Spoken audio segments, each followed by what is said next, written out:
이광. 복숭아와 오얏은 말이 없지만 그 아래에는 저절로 길이 생긴다. 명궁 중의 명궁.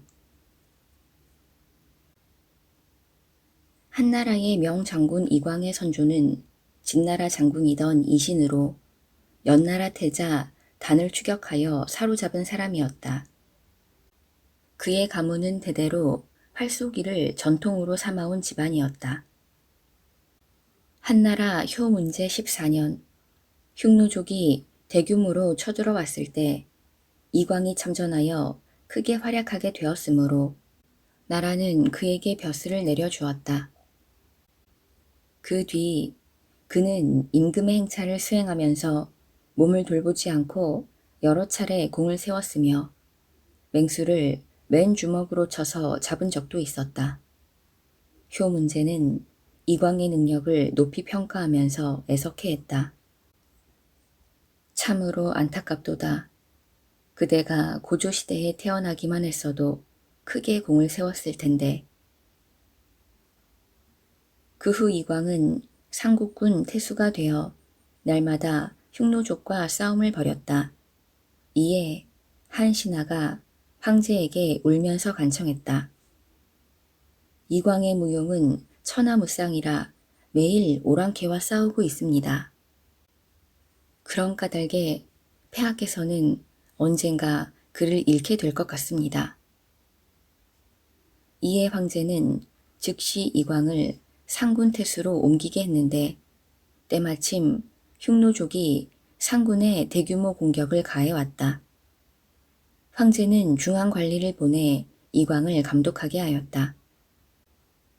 하루는 그 관리가 몇십 명의 기병을 거느리고 순찰하는 중에 흉노병 3명을 발견하고 즉시 포위하였다. 그러자 3명의 흉노족은 교대로 돌면서 활을 쏘아 병사들을 사살하고 관리까지 큰 상처를 입게 되었다. 관리가 놀라서 즉시 이광의 본부로 돌아와 있었던 일을 전하자 이광은 그들은 반드시 명사수들일 것이다 하고는 바로 100여 군사와 함께 흉노병을 추격하였다. 드디어 그들은 말을 잃고 달아났으며 이광은 직접 3사람을 활로 쏘아 2사람을 죽이고 1명을 사로잡았다. 잡고 보니 과연 그들은 활 쏘는 병사들이었다. 그를 사로잡아 말에 묶어 끌고 오는데 갑자기 수천의 흉노병들이 나타나는 것이 아닌가. 흉노병들은 이광이 자기들을 유인하러 온 기병인 줄 알고 모두 산 위로 올라가 진을 치는 것이었다. 이때 이광의 병사들은 모두 겁을 내 도망가려 했다.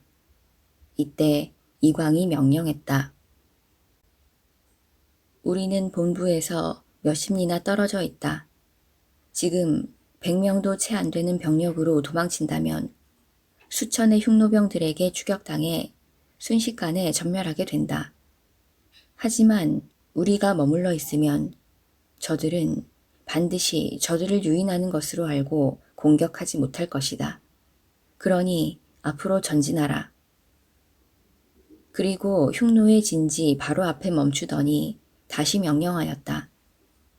모두 말에서 내려 편히 앉도록. 그러자 병사들이 물었다. 적들이 바로 눈앞에 있는데 만약 저들이 그대로 쳐들어오면 어떻게 하시려고요? 저들은 우리들이 달아날 줄 알고 있다. 그러나 우리가 말에서 내려 달아나지 않는 모습을 보여주면 저들은 우리가 척후병이라 믿게 될 것이다. 과연 흉노족은 끝내 접근하지 않았다. 다만 100마를 탄 장수 하나가 앞으로 나와 오락가락하며 동정을 살피고 있었다. 그러자 이광은 궁사 10여 명과 함께 나아가 100마를 탄 적장을 활로 쏘아 죽이고 다시 제자리로 돌아와 아예 누워버렸다. 날이 저물도록 흉노병들은 공격하지 않았다. 밤이 되자 오히려 그들은 근방에 한나라의 복병이 있어 기습하지 않을까 걱정하여 모두 철수해버렸다. 이른 새벽에 이광은 한나라 본부로 안전하게 돌아올 수 있었다. 간편한 용병술.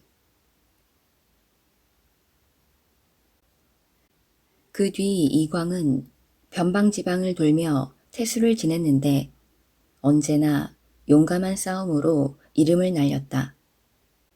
그 무렵 정불식이라는 사람도 이광과 마찬가지로 변방의 태수로 있으면서 군대를 통솔하고 있었다. 이광은 행군을 할 때도 대오의 진영과 편성을 갖추지 않고 숲과 물이 있는 곳에서 자유롭게 쉬고 자유롭게 자도록 했으며 밤에도 종을 쳐서 경계하는 일도 없었다. 평소에도 될 수 있는 대로 문서와 장부 같은 것을 생략하였다. 오직 척후병을 멀리까지 보내 정탐했기 때문에 적의 기습을 받은 적은 없었다.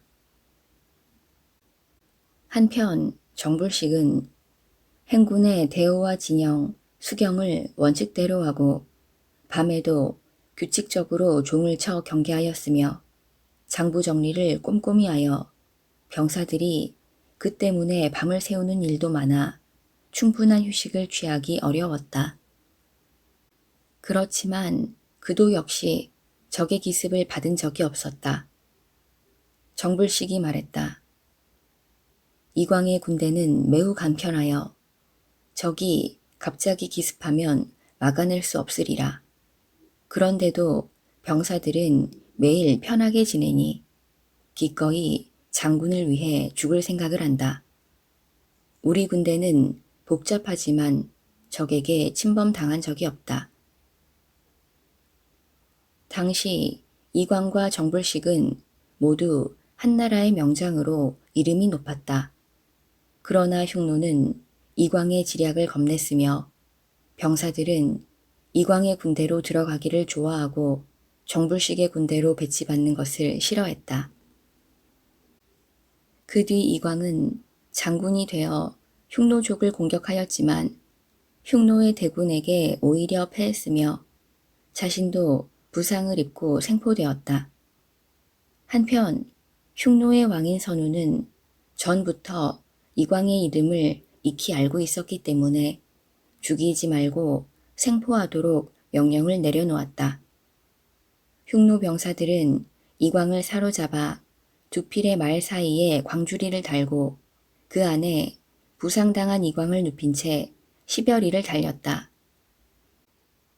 죽은 척하고 드러누워 있던 이광은 마침 곁에 좋은 말을 타고 지나가는 어린애를 보자 순식간에 뛰어올라 어린애를 떨어뜨리고 활을 든 채 말 위에 올라탔다. 그리고 남쪽으로 수십 리를 달려 남아있던 한나라 군대를 만났다. 이때 흉노병들이 추격했으나 이광은 화살을 거듭 쏘아 수십 명을 사살하고 무사히 탈출하였다.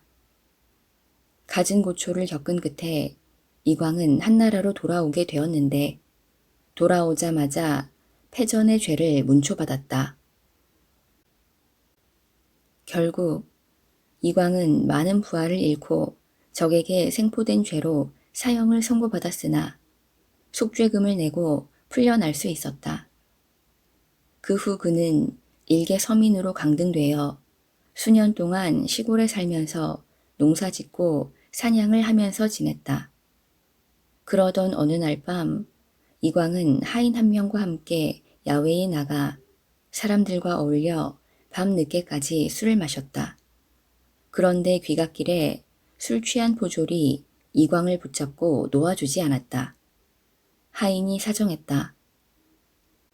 한번 봐주시오. 이분은 옛날 유명했던 이광 장군이오. 그러나 포졸은 현직에 있는 장군이라도 통과시킬 수 없다. 하물며 퇴역한 사람이야. 하면서 끝내 못 가게 하고 밤을 새우게 만들었다. 화살로 돌을 꿰뚫다. 그 후 얼마 지나지 않아 흉노가 침입하여 요서군 태수를 죽이는 등 그 위세가 대단하였다. 황제는 다시 이광을 등용하였다. 이 소식을 들은 흉노족은 그의 이름만 듣고도 겁을 내어 몇 년 동안이나 쳐들어오지 못했다. 그 뒤 이광이 사냥에 나갔을 때였다. 앞에서 호랑이가 스쳐 지나가는 모습을 본 이광이 재빨리 화살을 쏘아 명중시켰다. 호랑이가 쓰러져 있는 곳에 가서 보니 명중시킨 것은 호랑이가 아니라 돌덩이였다. 이광은 호랑이가 있다는 소문을 들으면 직접 사냥을 가서 화살을 쏘았다. 한 번은 호랑이를 쏘았다가 호랑이가 날뛰는 바람에 부상까지 입었으나 끝내 호랑이를 쏘아 죽인 적도 있었다. 이광은 깨끗하고 정직한 사람이었다. 상을 받으면 그대로 부하들에게 나눠주었고 음식도 병사들과 똑같이 먹었다. 그는 죽을 때까지 높은 벼슬에 많은 녹을 누렸음에도 집에는 겨우 먹고 살 만한 정도의 재산밖에 없었다. 그는 날 때부터 키가 크고 원숭이처럼 팔이 길었는데 활 쏘는 것에 능숙했던 이유도 그러한 신체적 조건 때문이었다. 그러한 이유 때문에 다른 사람들이 아무리 노력해도 결코 그를 따를 수는 없었다. 그가 군사를 인솔하여 식수가 부족한 사막을 지날 때면 물을 보아도 군사들이 물을 다 마신 뒤가 아니면 마시지 않았고 병사들이 밥을 다 먹은 후에야 비로소 밥을 먹었다. 이렇게 병사들에게 모범을 보여주고 관대하였기 때문에 병사들이 스스로 그의 명령에 복종하였다. 불운한 장군. 한 무제 6년 이광은 후 장군이 되어 대장군인 위청과 함께 흉노를 정벌하였다. 많은 장군들이 적의 머리를 베고 포로를 잡은 공로로 제후가 되기도 했지만 이광의 군대에는 그러한 공을 세운 자가 없었다. 2년 후 이광은 4천여 병사를 이끌고 흉노 정벌에 나서게 되었다. 그러나 수백 리쯤 행군했을 때 4만여 명의 흉노병에게 포위되고 말았다. 병사들은 모두 겁을 냈으나 이광은 그의 아들 감에게 적군 속을 달려 돌아다니게 했다. 감은 수십 명만을 이끌고 흉노 진영 한가운데를 돌파하여 적의 좌우를 갈라놓고 돌아와 말했다. 오랑캐는 별로 겁낼 게 없습니다. 그제서야 병사들은 마음을 놓게 되었다. 이광은 둥그렇게 진을 치도록 했는데 흉노병들이 갑자기 몰려와 화살을 소나기처럼 퍼부으니 과반수도 넘는 병사들이 목숨을 잃었고 화살도 거의 떨어졌다. 이광은 병사들에게 화살을 겨눌 뿐 쏘지 말도록 명령하고는 자기가 큰 활로 적의 부장과 몇 명의 사병을 쏘아 죽였다. 그러자 흉노병들은 약간 주춤거렸다. 날이 어둑어둑해지자 병사들은 모두 하얗게 얼굴빛이 질렸다. 하지만 장군은 평소와 같이 부하들을 격려해 주었으며 병사들은 장군을 믿고 밤을 새울 수 있었다.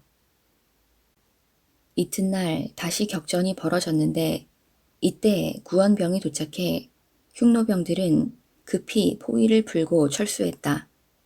그러나 한나라 군대는 추격할 엄두도 내지 못했다.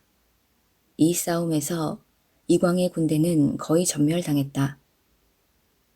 이광은 전투에 뛰어난 맹장이었지만 자귀나 봉급도 받지 못한 채 벼슬도 크게 올라가지 못했다.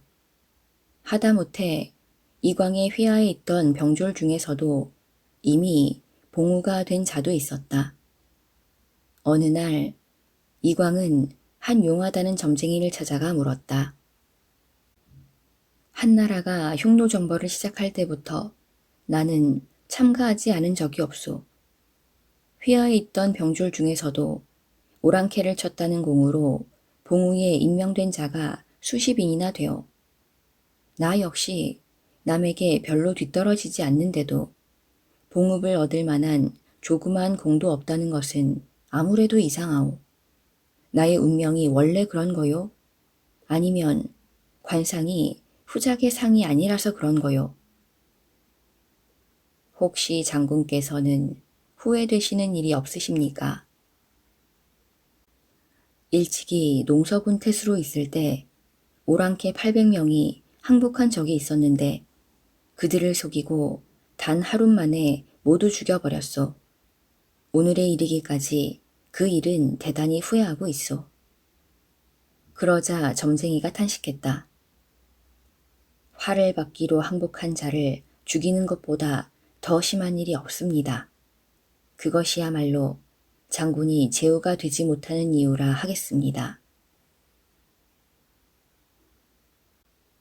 어찌 구차하게 변명하리요. 그로부터 2년 후 이광은 전 장군으로 대장군 위청을 따라 또다시 흉노정벌에 나서게 되었다. 위청은 포로를 잡아 흉노족의 왕 선우가 있는 곳을 알아낸 후 스스로 정예군사를 이끌고 출발하였으며 이광에게는 동쪽 길로 가도록 명령했다. 동쪽 길은 우회하는 길이었기 때문에 멀고 대군이 행군하고 수경하기에는 물이 부족했다. 그래서 이광이 위청에게 간청했다. 저는 전 장군인데 대장군께서는 저를 옮겨 동쪽 길로 가라고 하십니다. 저는 처음부터 흉노와 계속 싸워왔는데 꼭 선우와 한번 싸우고 싶습니다.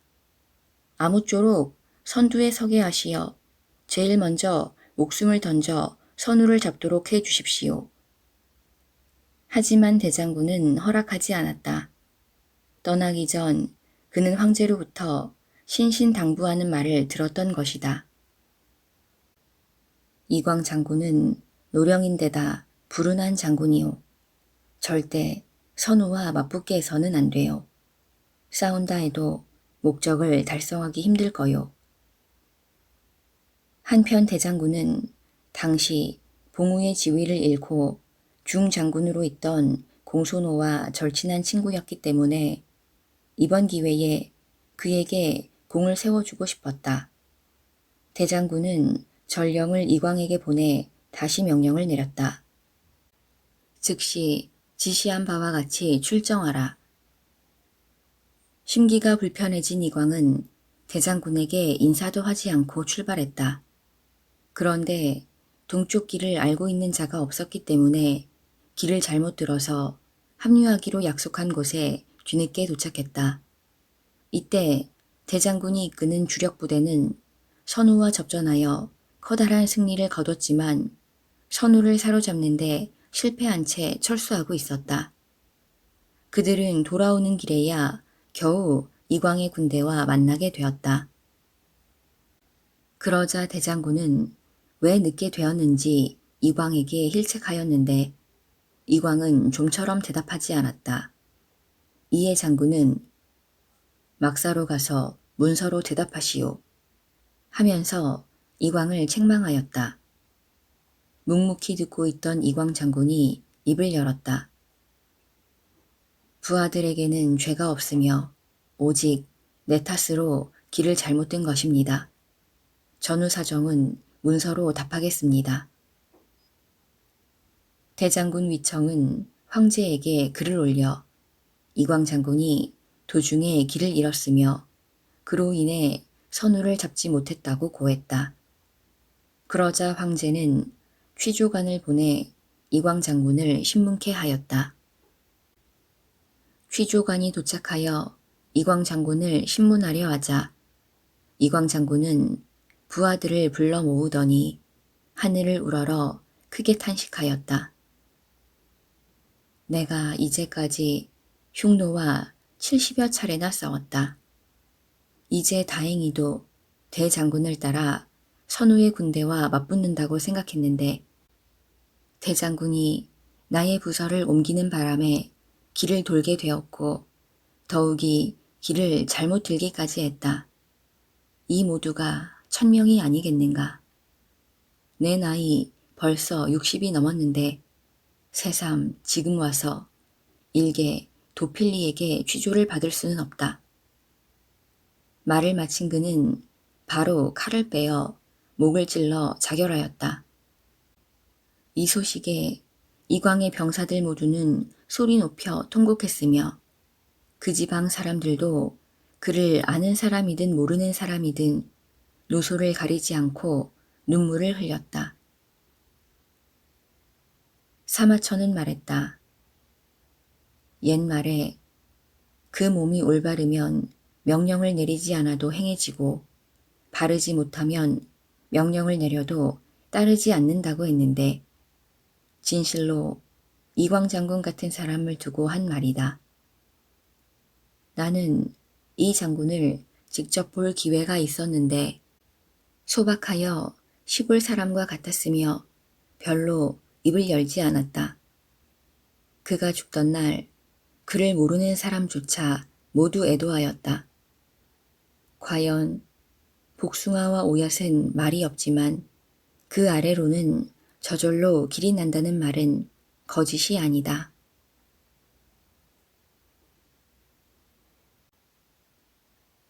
주가 곽해 협객의 시대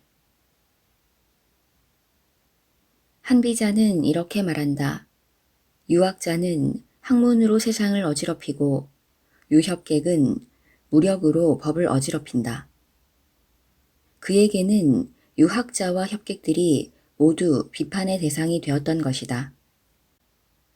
그러나 학자의 대부분은 세상에서 인정받고 있다.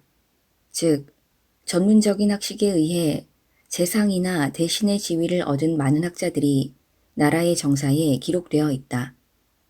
그와 반대로 협객의 무리는 완전히 무시되고 있다. 사실 그들의 행동은 이른바 사회규범과는 거리가 있다. 하지만 그들은 한 번 약속하면 반드시 지킨다. 그리고 일단 움직이면 반드시 해낸다. 또한 몸을 아끼지 않고 남을 위험으로부터 구하며 목숨을 버리면서까지 일하면서도 능력을 자만하지 않고 남에게 폐가 되는 일을 하지 않는다. 이러한 점들은 충분히 평가되어야 한다. 왜냐하면 사람이란 언제 위험에 빠지게 될지 모르기 때문이다. 옛날 순임금은 우물을 파다가 흙에 묻혀 죽을 뻔했고 토장에서는 불에 타 죽을 뻔하기도 했다. 은나라의 명제상 이유는 솥과 도마를 짊어진 채 요리사로 전락해 고생했으며 강태공은 극진 지방에서 가난한 나머지 밥장사를 하기도 하였다. 이들 덕 있고 어진 사람들도 이렇듯 재난을 당해야 하는데 하물며 평범한 사람들은 더욱 재난을 피하기 어려울 것이다. 사람들은 흔히 이런 말을 한다. 인이라든가 의 같은 것은 어려워서 모르겠으나 어쨌든 우리에게 이익을 주는 사람이란 덕이 있는 사람이다. 그렇기 때문에 백이가 수양산에서 굶어 죽으면서 주나라를 비판했어도 무왕은 왕위를 버리지 않았으며 도척이 법을 짓밟고 난폭한 짓을 해도 부하들에게는 언제나 추앙받았던 것이다. 그러니 허리띠나 푼돈을 훔친 자는 극형에 처해지나 나라를 훔친 자는 왕이 되며 왕이 되면 인과 의가 따른다는 말을 누가 거짓이라 할 수 있겠는가. 조그마한 의로움에 집착하여 세상을 등진 사람들과 시대의 흐름에 몸을 맡겨 영예를 얻은 사람들을 비교해서 꼭 어느 쪽이 낫다고 말할 수 없지 않을까. 협객들은 한낱 서민에 불과하지만 한 번 약속을 하면 천리도 멀다 하지 않으며 죽음도 두려워하지 않고 세상의 눈도 개의치 않는다. 그처럼 그들은 적당히 행동하는 법이 없으므로 곤경에 빠진 사람들이 그들에게 생명을 의탁하는 것이다. 그들이야말로 현자나 호걸이 아니겠는가. 왜냐하면 그들은 신의에 충실하고 현실에 직접적으로 영향을 미치기 때문이다. 맹상군, 춘신군, 평원군, 신릉군 등이 세상에 널리 알려져 있지만 그들은 모두 왕족으로 벼슬과 재물의 혜택을 받고 있었다. 즉, 넘칠 정도의 재산을 바탕으로 하여 천하의 인재들을 모았던 것이다. 하지만 거리의 협객들은 그렇지 않다. 이들은 오직 개인적으로 수양을 쌓고 이름을 더럽히지 않도록 노력하여 명성을 얻었던 것이다. 이들은 당시 법을 어기는 행동도 했지만 그것은 자기 신념을 지키기 위해 어쩔 수 없는 경우였으며 그들 자신은 어디까지나 깨끗하고 겸손한 성격의 소유자였다. 하지만 세상에서는 이들을 한낱 폭력단으로 여기고 있으니 어찌 슬프지 아니하랴. 숨어있는 협객 주가. 노나라 사람인 주가는 한나라 고조와 같은 시대에 태어났다. 전통적으로 노나라는 유학을 받드는 국가였지만 주가는 협객으로 유명했다. 그가 숨겨주어 생명을 구한 사람의 수는 유명 인사만도 몇백 명이나 되고 그 밖에도 수천 명의 생명을 구했다. 그러나 그는 한 번도 자기를 뽐내거나 혹은 상대방이 은혜를 갚았으면 하고 바란 적이 없었다. 오히려 도와준 후에는 상대에게 부담을 주지 않기 위해 2번 다시 만나지 않을 정도였다. 도움을 줄 때도 가난하고 신분이 낮은 사람부터 우선 도와주었다. 그런 까닭에 주가의 집에는 쓸만한 재산이라곤 하나도 없게 되었고 소박한 옷에 조촐한 음식을 들었을 뿐이며 타고 다니는 것이라고 해봐야 고작 송아지가 끄는 보잘것없는 수레에 불과했다. 이처럼 자신의 일에는 신경도 안 쓰면서 다른 사람의 일이라면 팔을 걷어붙이고 나섰다. 계포 장군을 구했을 때에도 계포가 후에 크게 출세하자 결코 그를 만나려 하지 않았다. 당시 함곡관 동쪽 지방에서는 주가와 사귀려는 사람들이 줄을 이었다. 현상금 걸린 계포.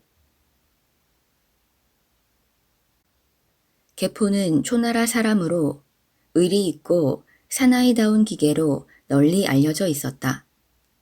그는 항우에 의해 장군에 임명되었고 유방을 여러 번 곤경에 빠뜨렸다.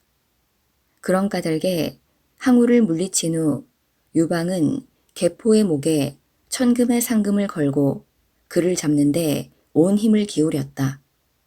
계포를 숨겨준 자는 삼족을 멸하겠다는 포고령도 내렸다.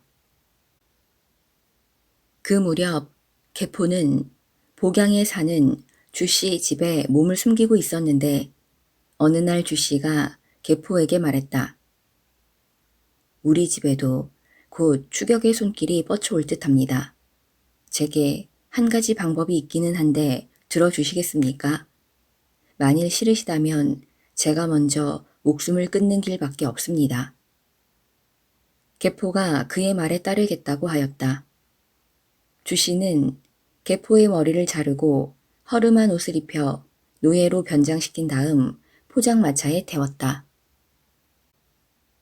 그렇게 계포는 다른 노예들과 함께 노나라의 협객인 주가에게 팔려갔다. 하지만 주가는 그가 계포라는 사실을 알고 있었으며 그에게 반농사를 시키기로 했다. 주가는 아들을 불러 일렀다.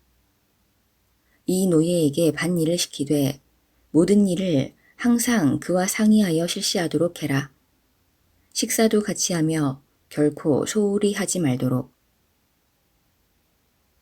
그 후 주가는 낙양으로 가서 하우영을 방문했다. 그때 제우의 자리에 오른 하우영은 며칠 동안 술잔치를 벌여 주가를 대접했다. 술을 마시던 주가는 하우영을 넌지시 떠보았다. 개포라는 자는 도대체 얼마나 큰 죄를 지었기에 그처럼 쫓기고 있는 것입니까? 개포는 항우편에 서서 폐하를 괴롭혔소. 그래서 폐하께서 개포를 심히 미워하셔서 기필코 잡아 죽일 생각이시라오. 그러자 주가가 조용히 되물어 보았다. 그러면 대감께서는 개포를 어떻게 보십니까? 나는 훌륭한 인물로 생각하고 있소. 이에 용기를 얻은 주가는 자세를 가다듬고서 말하였다. 주군을 위해 충성을 다하는 것은 신하의 임무입니다. 개포가 항우를 위해 열심히 일했던 것은 임무에 충실했기 때문입니다. 천하가 평정된 이 마당에 사적인 원한 때문에 뛰어난 인물 한 사람을 죽이려 함은 도량이 좁다는 것을 스스로 세상에 나타내는 행위라 아니할 수 없습니다. 더구나 개포 같은 사람이 쉽게 잡힐 것 같지도 않습니다. 추적이 심해지면 할 수 없이 북방의 흉노 쪽으로 달아날 것입니다. 인재를 미워하여 결국 적을 도와주게 된 경우는 많습니다. 오자서가 초나라 평왕의 무덤을 파헤치고 시체에 매질한 것도 초나라가 오자서를 죽이려 했기 때문이 아니었습니까? 대감께서는 왜 이러한 사실을 폐하께 말씀드리지 않는 것인지요? 이 말을 들은 하우영은 주가야말로 정말 대협객임을 다시 느꼈다. 그도 개포가 주가의 집에 숨어 있음을 눈치채고는 좋소, 그렇게 해봅시다 하고 다짐했다. 하우영은 주가가 말한 내용을 고조에게 아뢰면서 개포의 사면을 간청하였다. 그러자 고조는 즉시 개포를 사면시켰다. 이 소문이 알려지자 조정에서는 개포와 같은 인물이 그 어려움을 잘도 견디어냈다고 칭찬이 대단했다. 주가 역시 그 일로 인해 천하의 명성이 높아지게 되었다. 그 뒤 개포는 고조를 만나게 되었으며 고조는 그를 장군에 기용하였다. 고조 사후 효해제대에 이르러서는 벼슬이 중랑장까지 높아졌다. 이 무렵 흉노족의 왕이 방자한 서한을 보내 홀로 남겨진 여후를 모욕하였다.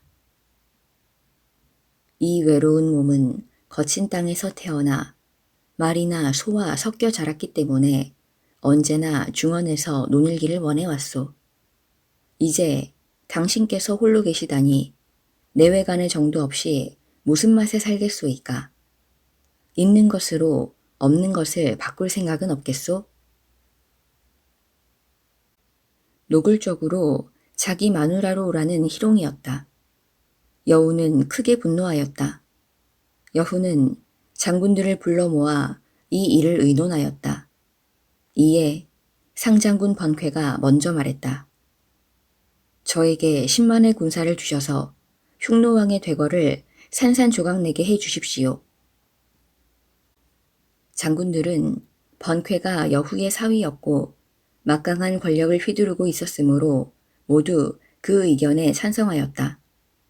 그러나 개포는 단호하게 반대하고 나섰다. 번쾌는 조심성도 없이 말을 함부로 하였으니 마땅히 차명에 처해야 할 줄 압니다. 고조께서도 30만을 인솔하셨지만 평성에서 곤란을 받으셨던 경험이 있었습니다. 그런데 번쾌는 10만 군사로서 흉노를 완전히 유린하겠다고 했으니 그 얼마나 무책임한 언동입니까? 뿐만 아니라 진나라는 흉노에만 너무 신경 쓴 나머지 진승의 무리가 반란을 일으킬 틈을 주었으며 결국 스스로 망했던 것입니다. 나라가 채 안정되지도 않았는데 번쾌가 폐하 면전에서 아첨하는 것은 지극히 위험한 징조가 아닐 수 없습니다. 그러자 주위에 있던 모든 사람들이 개포에게 틀림없이 불호령이 떨어질 것으로 생각하고 두려움에 떨었다. 하지만 여우는 그대로 듣고 있다가 조정에서 물러가 다시는 흉노정벌이라는 한마디도 꺼내지 않았다. 그렇게 되자 개포의 용기와 충직함은 더욱 그 명성이 높아졌으며 벼슬도 계속 높아져 하동태수로 있으면서 변경을 지키는 명장으로 활약하였다. 개포일락. 개포와 같은 고향 사람 가운데 말재주가 뛰어난 조구생이라는 유색익이 있었는데 그는 돈을 매우 밝혔고 아부를 잘했기 때문에 개포가 매우 싫어하였다. 어느 날 조구생이 개포를 찾아와 제안했다. 초나라 속담에 황금 100근을 얻는 것이 개포에 대답 하나를 얻는 것보다 못하다고 합니다. 그런데 귀공의 명성은 아직 초나라에만 국한되어 있습니다. 나와 귀공은 모두 초나라에서 태어났습니다. 같은 고향의 인연으로 내가 귀공을 천하에 알리면 귀공의 명성은 더욱 커질 것입니다. 서로 도우면 커지고 흩어지면 작아지는 것이 자연의 섭리입니다. 그런데 왜 나를 피하십니까? 이 말에 개포는 크게 기뻐하고 조구생을 몇 달 동안 집에 머물게 하면서 극진하게 대접했다. 그 후 과연 조구생이 천하를 돌아다니며 개포의 이름을 팔고 다녔기 때문에 그의 명성이 더욱 높아졌다. 진실로 용기 있는 자는 가볍게 죽지 않는다. 사마천은 말했다. 항우 아래서는 어느 누구도 빛을 보기 어려웠다. 그러나 개포는 일찍부터 명성이 대단했다. 직접 적진에 뛰어들어 빼앗은 적기만 해도 헤아릴 수 없을 정도이다. 이러한 개포도 일단 쫓기는 몸이 되자 노예로 변장하면서까지 목숨을 이어갔다. 그러한 결단이란 쉬운 일이 아니다. 그러나 개포는 자기의 능력을 믿고 굴복을 능히 감수했던 것이다.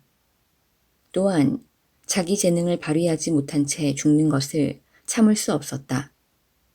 결국 이러한 굴욕을 참고 견딘 끝에 한나라의 명장으로 이름을 떨쳤다. 진실로 용기 있는 자는 가벼운 죽음을 하지 않는다. 흔히 단순한 감정에 자살해버리는 것은 결코 용기가 있어서가 아니다. 살기 위한 희망이 무너지고 재기할 수 없다고 생각했기 때문에 스스로 죽는 것이다.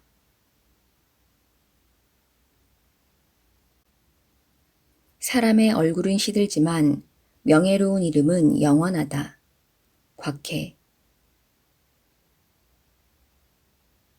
곽해는 유명한 관상가였던 허부의 외손자이다. 그의 아버지 또한 의리 있는 사나이였으나 문제 때 법을 어겨 처형되고 말았다.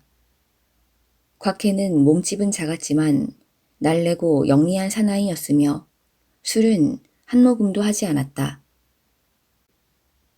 젊었을 때는 매우 난폭하여 자기 마음에 거슬리는 사람을 곧잘 죽이곤 했다. 또 강도질도 하고 화폐를 위조하고 무덤을 도굴하는 등 못된 행패를 많이 저질렀다. 그러나 이상하게도 그가 궁지에 몰리면 누군가 나타나서 도와주었고 체포될 경우에도 곧 석방되는 것이었다. 아마 그가 의리파였고 친구를 위한 일이라면 발벗고 나섰으며 도움을 부탁하는 사람에게는 비록 그가 범법자일지라도 숨겨주었기 때문일는지 모른다. 나이 들면서부터 곽해는 사람이 몰라보게 달라져 결코 고집을 부리거나 방자하게 행동하는 법이 없었다. 원한이 있어도 덕으로 대했으며 남에게 은혜를 베풀면서도 보답 같은 것은 기대하지 않았다. 사람의 목숨을 구해주고도 드러내는 경우가 없었다. 반면에 곽해 누나의 아들들은 외삼촌의 위세를 믿고 횡포를 부리는 일이 많았다. 어느 날인가는 잘 알지도 못하는 한 사람을 억지로 술집으로 끌고 가서 무조건 술을 권했다. 못 마시겠다고 말해도 막무가내로 강요하였다. 머리 끝까지 화가 치민 그 사람은 칼로 찔러 죽이고 달아났다. 누나가 곽해를 원망하였다. 너는 의리의 사나이라면서 조카가 죽어도 아무 관심이 없구나. 그럴 수 있느냐? 누나는 시체를 길바닥에 내버려 둔 채 장례도 지내지 않으면서 곽해의 체면에 먹칠을 하고자 했다. 그러자 곽해는 부하를 풀어 살인자를 찾도록 했다. 이에 도저히 도망갈 수 없다는 것을 안 범인은 스스로 곽해를 찾아와 자초지종을 말했다. 곽해가 그 얘기를 듣고는 그놈을 죽인 것도 무리가 아니다. 잘못은 바로 그놈에게 있다. 라고 말하면서 그를 풀어주었다. 이 소문이 퍼지자 곽해의 인품을 존경하여 따르는 사람들이 차츰 늘어났다. 그 무렵 곽해가 길을 지나갈 때에는 사람들이 스스로 길을 비켜줄 정도였다. 그런데 곽해가 지나가는데 길 옆에 앉아 다리를 꼰 채 물끄러미 쳐다보는 자가 있었다. 곽해가 부하를 시켜 그자의 이름을 알아오도록 했다. 그러자 부하는 곽해가 그자의 무례함에 화를 낸 것으로 생각해 없애버리려 했다. 그러자 곽해가 그를 제지하였다. 내가 존경을 못 받는 것은 나의 수양이 모자라기 때문이지 저 사람이 잘못한 게 아니다.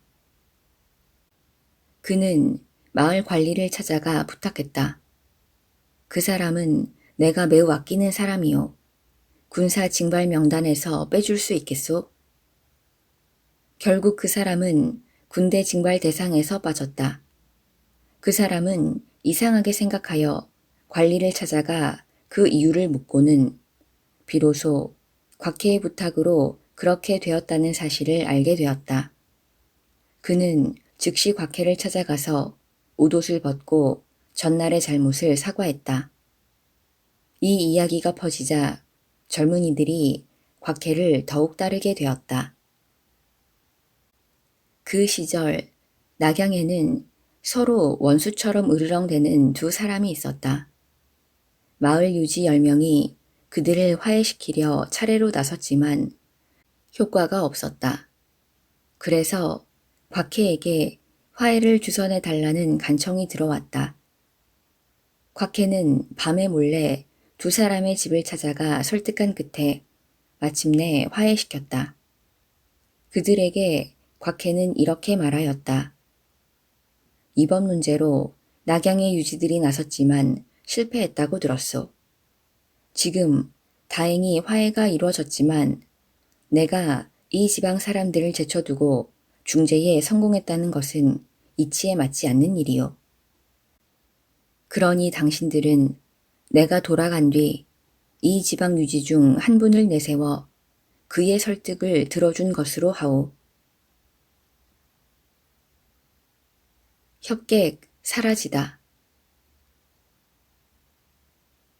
곽해는 항상 겸손했으며 외출할 때 말을 탄 적이 없었고 마차를 탄 채 관청에 들어간 적도 없었다.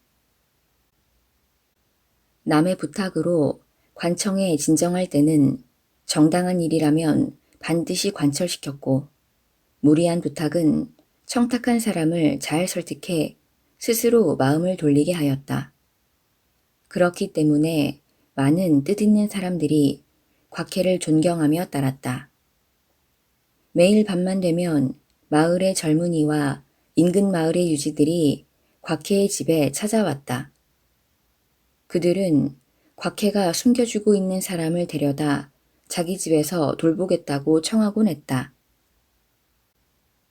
한 무제 때 지방 호족을 무릉 지역으로 강제 이주시키는 정책을 폈다.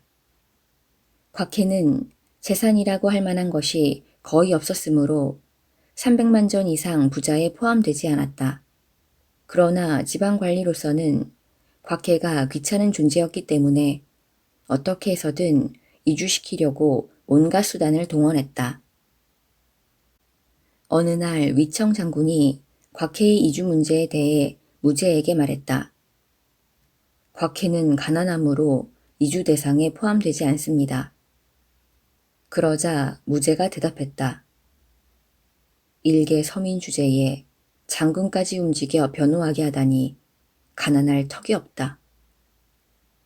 그렇게 하여 곽해는 강제 이주당하고 말았다. 그가 이주할 때 전속 나온 사람들이 걷어준 돈은 자그마치 1,000만 전도 넘었다. 사실 곽해의 이주를 실제로 꾸민 자는 같은 고향 사람인 양계주의 아들이었다. 이를 알게 된 곽해의 조카가 크게 분노하여 양계주의 아들을 죽여버렸으며 이로 인해 곽해의 집과 양계주의 집은 불구대천의 원수가 되었다. 곽해가 함국관에 도착하자 관중 지방의 뜻있는 사람들이 앞을 다투어 곽해를 만나고자 하였다. 세월이 흘러 이번에는 고향에서 양계주가 살해되었다. 그러자 양계주의 가족들은 사람을 보내 황제에게 직소하고자 했으나 그 사람 또한 궁궐에 도착할 무렵 누군가에 의해 살해되었다. 이 일이 마침내 무제의 귀에 들어가자 무제는 곽해를 체포하라는 엄명을 내렸다. 곽해는 가족을 피신시킨 다음 임진지방으로 도망갔다. 임진지방의 관리는 곽해를 알아보고도 붙잡지 않았다. 곽해는 다시 태원지방으로 피신하였는데 그를 추격하던 포졸들이 임진지방의 관리를 문초하자 그 관리는 스스로 죽어 입을 열지 않았다. 몇 년 후 결국 곽해는 붙잡히게 되었다. 살인사건은 대사령이 내려지기 이전의 사건이었기 때문에 사면될 수 없었다.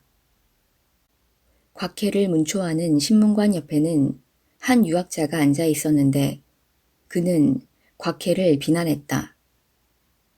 곽해는 오로지 간사한 행동만을 일삼았는데 어찌 그를 현명하다고 할 수 있는가?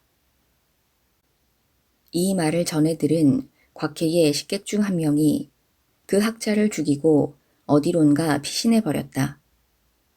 관리들이 이 문제로 곽해를 추궁했으나 곽해는 아는 것이 없었다. 결국 관리들은 곽해에 죄가 없다고 보고할 수밖에 없었다. 그러나 어사대부 공손룡이 반대하고 나섰다. 곽해는 위천한 출신임에도 불구하고 협객으로 자처하며 권력을 행사해왔고 그의 눈짓 하나로 살인사건이 일어났다. 비록 곽해 자신이 죽이지는 않았지만 직접 죽인 것보다 더 큰 죄가 있으며 이는 대형 무도의 죄에 해당한다. 마침내 곽해 일가는 처형되었다. 사마천은 말한다. 나는 곽해를 직접 본 적이 있다. 그 용모는 보통 사람보다 못하고 말하는 것도 특별한 데가 없었다. 그런데도 천하의 모든 사람들이 그를 존경하고 협객을 논할 때는 반드시 그를 인용한다. 사람들이 흠모하는 영예로운 이름에 어찌 끝이 있으랴 라는 말은 바로 곽해의 경우에 해당된다. 그러한 그가 억울하게 죽어가다니 참으로 안타까운 일이다.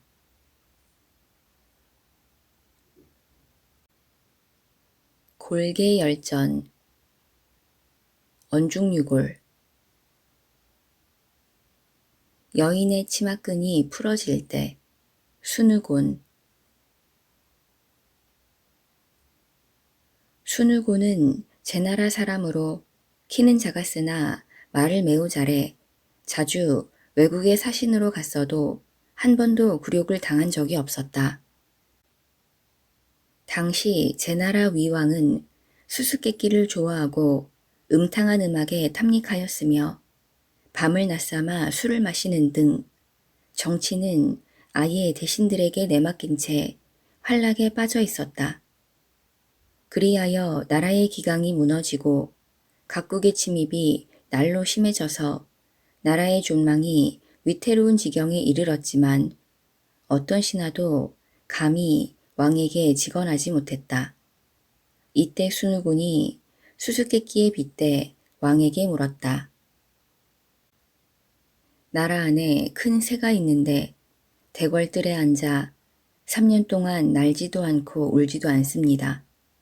대왕께서는 그 새가 어떤 새인지 아시겠습니까? 그러자 왕이 정색하며 대답했다. 그 새는 한 번 날았다 하면 하늘 끝까지 날아오를 것이며 또 한 번 울었다 하면 모든 사람들을 놀라게 할 것이다.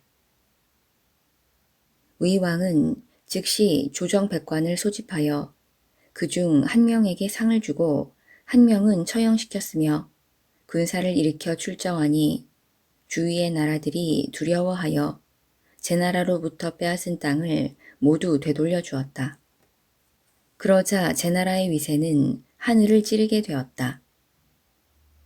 위왕 8년 초나라가 군사를 일으켜 제 나라를 공격하였다. 제 나라는 조나라의 도움을 요청하기 위해 순우군을 파견하면서 금 100근과 말 40匹를 가지고 가도록 했다. 이에 순우군은 하늘을 쳐다보고 크게 웃었는데 그때 관의 끈이 모두 끊어져 버렸다. 왕이 이 광경을 보고 선생은 선물이 너무 적다고 웃는 것이요? 라고 묻자 순우군은 대답했다. 아닙니다. 꼭 그런 것만은 아닙니다. 그럼 그렇게 웃는 까닭이 무엇이요? 그러자 순우군이 말했다. 제가 이곳으로 오는 도중 길가에서 풍년을 기원하는 사람을 보았습니다. 그는 돼지 발톱 1개와 술 1잔을 올리면서 깊은 골짜기에는 광주리에 가득 찬 수확이 있고 낮은 들판에는 수레에 가득 찬 수확이 있을지어다. 오곡이 모두 잘 여물어서 집안 구석구석까지 가득 차도록 하옵소서 라고 기원하는 것이었습니다. 저는 그가 하찮은 재물을 바치면서 너무 엄청난 것을 바라고 있었기 때문에 웃음이 나왔습니다. 왕이 이 말을 듣자 황금 1000근과 구슬 10쌍, 말 400匹를 조나라에 바치기로 했다. 순우군이 조나라에 가서 왕에게 선물을 바치자 왕은 크게 기뻐하고 정병 10만과 전차 1000대를 내주었다. 그러자 조나라는 즉시 군대를 철수하였다. 그 후 위왕은 크게 잔치를 벌이고 순우군을 불렀다. 선생은 술을 어느 정도 마셔야 취하오? 저는 한 말을 마셔도 취하고 한 섬을 마셔도 취합니다. 아니, 한 말을 마셔도 취하면서 어떻게 한 섬을 마실 수 있다는 말이오? 그러자 순우군이 대답했다. 대왕 앞에서 술을 마시면 어사가 옆에 있고 재판관이 뒤에 있으며 저는 황공하여 엎드려 마시기 때문에 한 말을 마시면 그 자리에서 취해버립니다. 만약 아버님 앞에서 귀한 손님들을 대접할 때는 제가 소매를 걷어 올리고 팔꿈치가 닿도록 몸을 굽혀 무릎을 꿇고 술을 마시게 됩니다. 그리하여 남의 잔을 받아 먹기도 하고 가끔 일어나서 손님의 장수를 기원하며 잔을 기울이다 보면 두 말을 다 마시기 전에 취하고 말 것입니다.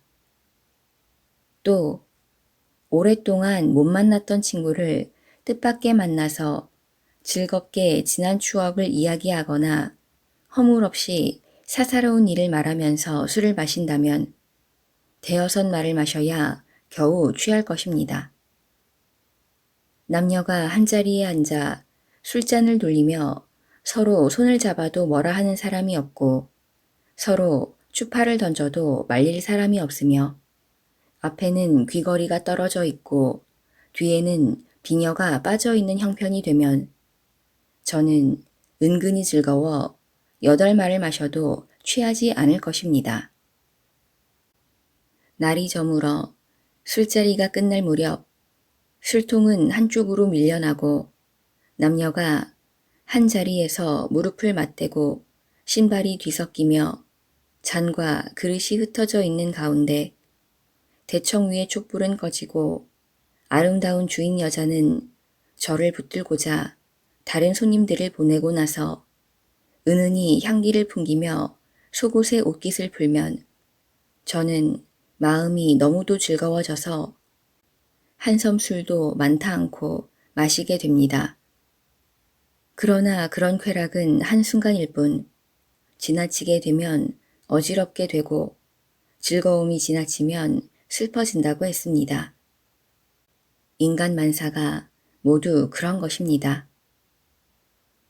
순우고는 모든 일이 지나치지 않아야 하며 지나치면 시들어진다는 사실을 풍자에서 이야기했던 것이다. 이 말을 들은 왕은 고개를 끄덕이더니 그날 이후 밤을 새우는 잔치는 일절 하지 않았다. 청백리가 되느니 차라리 죽겠소. 우맹. 우맹은 초나라의 악사였는데 말하는 중에 풍자를 잘 하였다. 당시 초나라 왕은 장왕이었는데 그에게는 사랑하는 말이 있어 아름다운 비단 옷을 입히고 침실에서 자게 했으며 대추와 살진 고기를 먹였다. 그 말이 비만증에 걸려 죽자 왕은 모든 신하에게 상복을 입히고 관은 대부의 예우를 갖추어 만들도록 하여 장례를 치르려 했다. 신하들이 부당하다고 반대하자 왕은 크게 노하여 엄명을 내렸다. 누구든 내 사랑하던 말의 장래 문제로 왈가왈부하는 자는 처형하겠다. 그 뒤 우맹이 궁전에 들어가 대성통곡을 하였다. 왕이 그 까닭을 묻자 우맹이 말했다. 그 말은 대왕의 가장 아끼는 애마였습니다. 2번 다시 구할 수 없는 소중한 존재가 죽었는데 우리 초나라와 같은 강대국이 아무 일도 할 수 없다는 말입니까? 말을 대부의 예우로서 장례 지낸다면 너무 초라하게 될 것이오니 바라옵건대 임금의 예우를 갖춰 장례식을 거행하시옵소서. 어떻게 하면 임금의 예우를 갖출 수 있겠소? 관속은 보석을 아로 새겨받고 무늬를 그린 오래된 나무로 바깥에 곽을 만들며 단풍나무 등 좋은 나무와 꽃으로 그 위를 장식합니다. 그리고 군사를 동원하여 무덤을 파고 노인과 아이들을 동원하여 흙을 파오게 하며 한나라와 위나라의 사신이 뒤쪽에서 호위하게 하고 좋은 제물로 제사를 올리며 제사를 받들 수 있도록 1만호의 땅을 마련하시면 될 줄 압니다. 그렇게 되면 누구나 대왕께서 말을 귀하게 생각하시고 사람을 천하게 여기신다는 것을 알게 될 것입니다. 그러자 왕이 한숨을 쉬며 말하였다. 나의 과오가 그리 심했단 말인가? 이제 어떡하면 좋겠소? 그러자 우맹은 태연히 대답했다. 그러면 아궁이를 바깥 곽으로 하고 구리솥을 안쪽 관으로 삼아 잘게 썬 대추와 생강을 섞은 뒤에 목탄을 밑에 깔고 오곡을 놓아 제사 지내며 아름답게 타오르는 불빛을 배경 삼아 사람의 뱃속에 장례를 지내는 것이 좋겠습니다. 한마디로 맛있게 먹어버리자는 말이었다. 왕은 말의 시체를 주방을 담당하는 관리에게 넘겨 처리하도록 했다. 한편 초나라 재상 손수고는 우맹의 현명함을 알고 항상 후대하였다. 손수고가 병에 걸려 죽게 되었을 때 아들을 불러 유언했다. 내가 죽으면 너는 틀림없이 가난해질 것이다. 그때 우맹을 찾아가 나는 손수고의 아들입니다. 라고 말하도록 하여라. 손수고가 죽고 몇 년이 지나자 아들은 과연 가난해져서 나무를 짊어지고 다니며 팔아 겨우 입에 풀칠하는 신세가 되었다. 아들은 아버지의 유언대로 우맹을 찾아가 나는 손수고의 아들입니다. 아버님께서 돌아가실 때 저에게 가난해지면 당신을 찾아가라고 유언하셨습니다. 라고 말하자 우맹이 고개를 끄덕이며 말했다. 잘 알았습니다. 기다려 보십시오. 그 후 우맹은 손수고의 의관을 흉내내어 그대로 입고 다녔으며 얼굴 모습이며 말투 그리고 손짓까지도 똑같이 흉내냈다. 그렇게 1년을 흉내내자 조정의 대신들도 손수고가 살아있는 것으로 알 정도였다. 어느 날 궁궐에서 잔치가 벌어졌다. 손수고로 꾸민 우맹이 앞으로 나아가 왕의 장수를 빌자 왕은 깜짝 놀라며 손수고가 살아 돌아온 것이 아닌가 생각하였다. 손수고를 그리워하던 왕은 우맹을 재상으로 임명하려고 하였다. 그러자 우맹이 입을 열었다. 바라옵건대 집에 돌아가 처와 의논할 시간을 주십시오. 왕이 그렇게 하라고 허락하였는데 사흘 후에 우맹이 다시 왕을 찾아뵈었다. 왕이 그대의 처가 뭐라 하던고 하고 묻자 처는 재상을 맞지 않는 것이 좋을 듯합니다. 일찍이 손수고 대감께서도 재상으로 충성을 다하시고 또 청렴결백하게 지내셨지만 그분이 돌아가시자 그 아드님은 송곳을 만한 토지도 없고 가난해서 헤어나지 못한 채 나무 장사로 생계를 잇고 있습니다.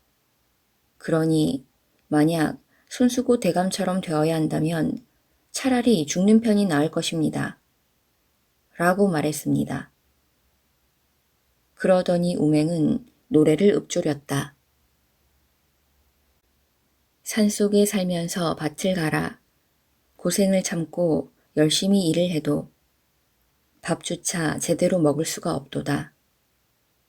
관리가 되어 더러운 욕심을 부리면서 재물을 모으고 부끄러움도 욕된 것도 관개치 않는다면 비록 몸은 죽어도 집안은 넉넉하리. 그러나 뇌물을 받고 법을 어기며 나쁜 짓을 하여 죄를 범한 끝에 처벌을 받고 죽는다면 집안이 멸망할 것이니 어찌 탐관오리가 될 수 있단 말인가.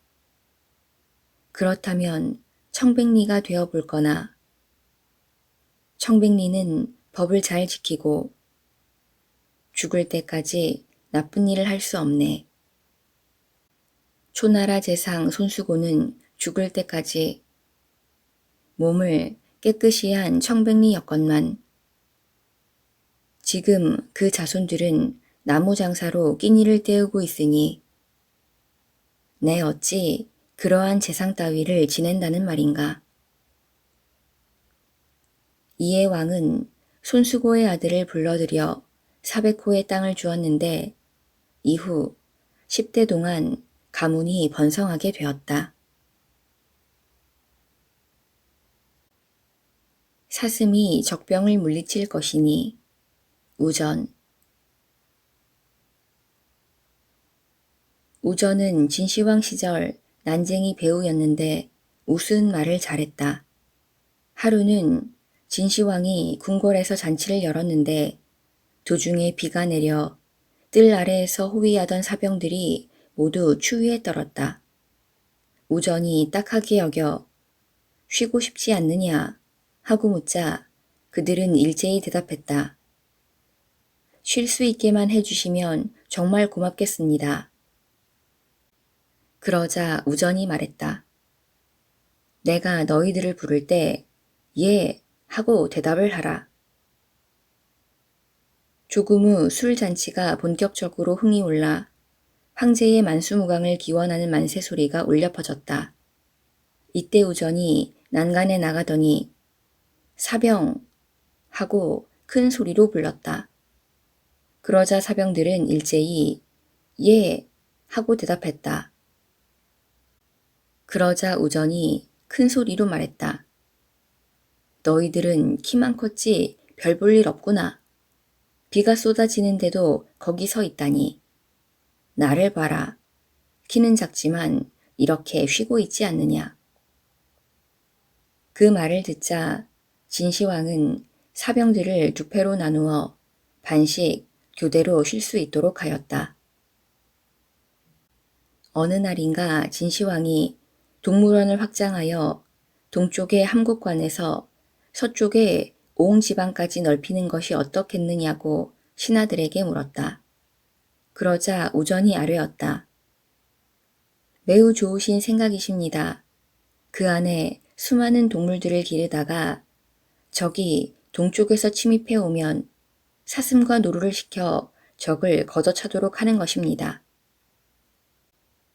그러자 진시황은 즉시 그 계획을 중지하였다. 그 후 이세 황제가 즉위해 성에 오치를 하려 했다.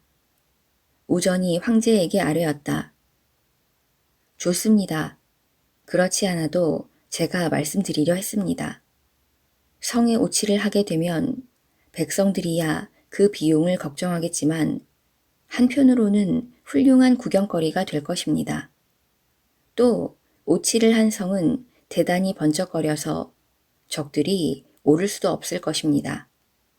다만 칠을 하는 것은 어렵지 않겠으나 아무래도 그 칠을 만드는 방을 마련하는 것이 매우 곤란할 듯합니다. 이세 황제는 웃으면서 그 일을 하지 않기로 했다. 삼천갑자 동방삭. 한 무제 시대에 동방삭이라는 사람이 있었는데 많은 책을 읽고 학문에 통달해 있었다. 그는 장안에 올라와서 관청을 찾아가 왕에게 바치는 글을 올렸는데 자그마치 주간 3,000장이나 되는 엄청난 분량이었다. 무제는 그 글을 처음부터 읽어 나갔는데 읽다가 피곤하면 붓으로 표시를 하면서 읽었다. 2개월이나 걸려서 겨우 그것을 완전히 읽을 수 있었는데 그 후 무제는 동방삭을 등용하여 측근으로 일하게 했다. 무제는 자주 동방삭을 불러 이야기를 시켰는데 그때마다 무제는 즐거워하였다. 그리고 가끔 무제가 동방삭과 함께 식사를 하게 되었는데 식사가 끝나면 동방삭은 먹다 남은 고기를 모두 품에 넣고 돌아갔기 때문에 옷이 매우 더러워졌다. 또 비단 옷을 하사받아도 아무렇게나 구겨서 어깨에 메고 나갔다. 하사받은 돈이나 비단이 모이자 장안의 미인을 맞아 장가를 갔는데 1년도 못 되어 또 다른 여자를 아내로 맞아들였다. 이런 식으로 하여 하사받은 금품은 모조리 여자와 노는데 다 써버렸다. 주위 사람들은 그러한 동방삭을 미치광이로 취급하였다.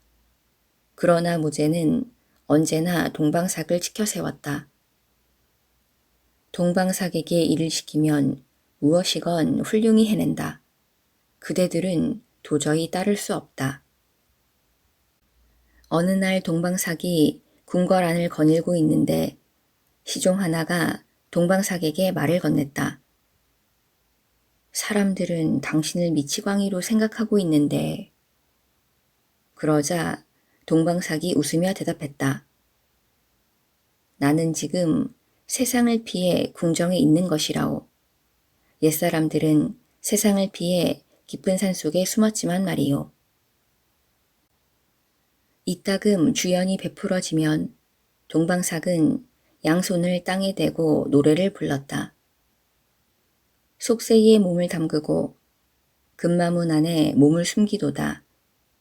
세상을 피할 때가 깊은 산의 쑥대 움막뿐이랴. 금마문이란 궁중의 환관을 다스리는 관청의 문을 말하며 문 옆에 동마가 있기 때문에 금마문이라고 하였다. 천하가 태평하면 영웅이 없다. 어느 날 궁중에서 학자들이 모여 담론을 즐기던 중 동방삭의 말이 나오자 모두 비판하였다. 옛날 소진과 장인은 단 한 번 군주와의 만남으로 재상에 올라 그 명예가 오늘에까지 전하고 있습니다. 지금 당신은 옛날의 학수를 익히고 성인의 도를 통달했으며 시경과 서경 그리고 제자백가의 말씀을 모두 외울 정도입니다. 더구나 문장에도 뛰어나 천하에 견줄 사람이 없다고 자부하고 있습니다. 그런데도 폐하를 받들기 어언 수십 년이 흘렀건만 벼슬은 고작 서기에 지나지 않고 지위는 의전관에 불과하니 대체 무슨 곡절이 있는 것입니까? 혹 어떤 실수라도 있었는지요? 그러자 동방삭이 정색하며 대답했다. 옛날은 옛날, 지금은 지금이며 그것을 똑같이 놓고 생각할 수는 없소. 소진과 장이가 살던 시대는 주 왕실이 쇠퇴해져 제후들이 각자 왕으로 군림하여 서로 패권을 다투며 무력으로 맞섰소. 그리하여 인물을 얻은 나라는 강해졌으며 인물을 잃은 나라는 멸망했던 것이요. 이 때문에 언변이 좋은 자의 의견이 받아들여지고 그것이 정책으로 채택되었으며 그의 몸은 높은 벼슬에 올라 명성을 떨치게 되었소. 하지만 지금은 옛날과 달라서 황제께서 위에 계시고 그 높으신 덕이 천하에 골고루 미치고 있으며 제후들은 복종하여 나라의 위엄이 사방 오랑캐 땅까지 멀리 떨치고 있소. 이제 천하는 마치 한 집안처럼 안정되고 태평스러운 시절을 구가하고 있는 것이요. 무슨 일이 생겨도 능력과 관계없이 쉽게 해결되니 이러한 시대에는 현명한 자와 어리석은 자의 구별이 중요하지 않은 법이요. 그러니 소진과 장이라도 지금 이 시대에 태어났다면 고작 말단 관리에 불과했을 것이요. 옛말에 천하에 재난이 없다면 비록 성인일지라도 그 재능을 발휘할 수 없고 상하가 화합하면 현자라 할지라도 그 공을 세울 수가 없다고 하였소.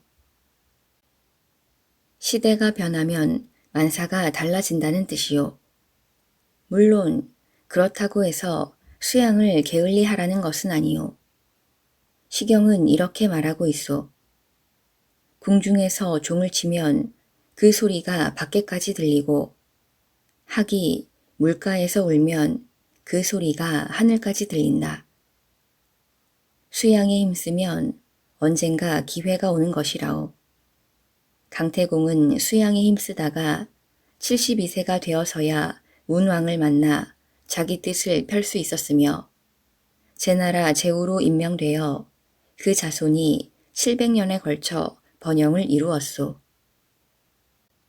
오늘날 세상의 선배들 중 비록 뜻을 얻지 못하고 그늘에 살면서도 조금도 자기 신념을 굽히지 않으며 멀리 허위로부터 가까이는 저별을 본받고 범여와 같은 책략에 오저서와 같은 충성심을 지닌 사람들이 참으로 많소.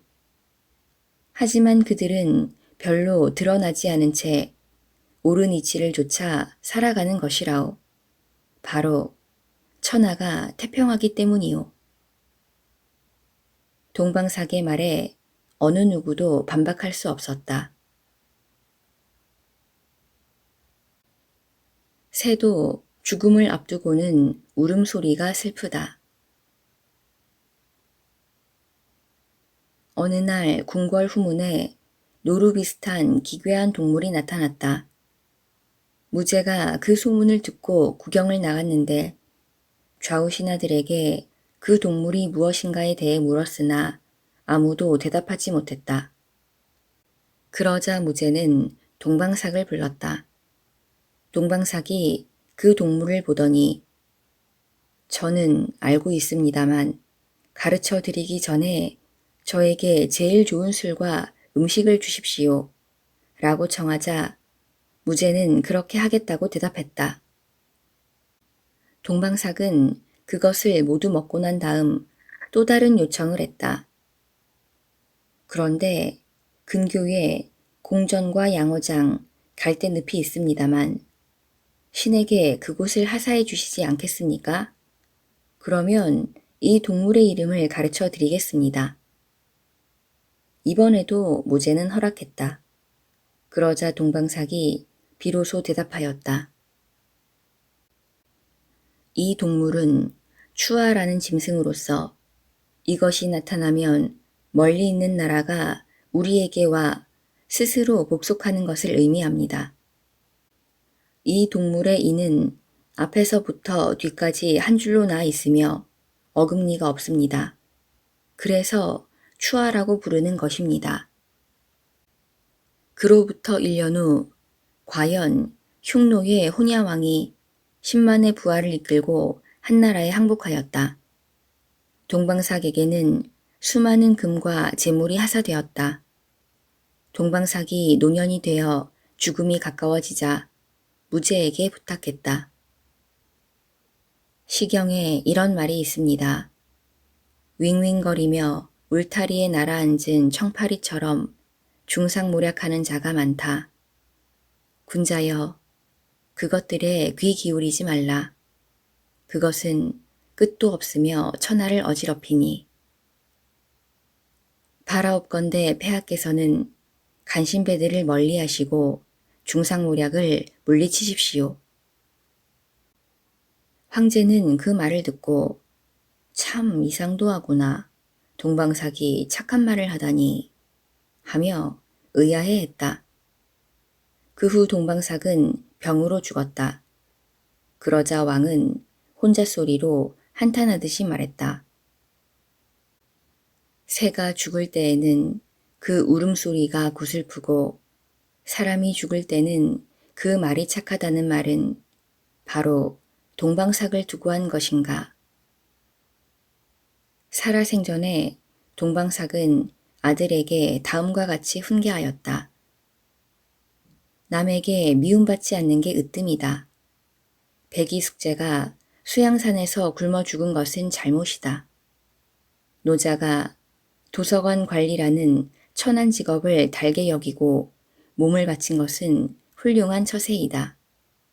배부르게 먹고 편안히 살며 조정에서 일하는 것은 농사 짓는 일과 같다. 산속에 숨어 사는 것보다 조정에 숨어 살면서 편하게 세상을 관조하며 시류에 초연하게 함으로써 화로부터 몸을 보호하라. 무릇 충신과 간신은 얼음과 수체 관계 같은 것이라서 결코 화합할 수 없다.